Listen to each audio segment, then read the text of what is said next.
In front of me is VIVO X200 and today I would like to show you how you can open apps in split screen view.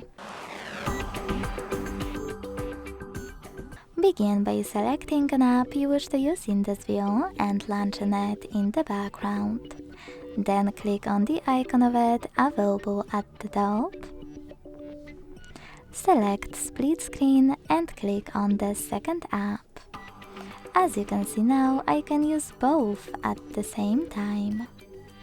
To go back from this mode, drag one of your apps all the way up or all the way down and click on Home button, or swipe both in the background. Thanks so much for watching. If you enjoyed this video, don't forget to leave a like, comment and subscribe. Bye!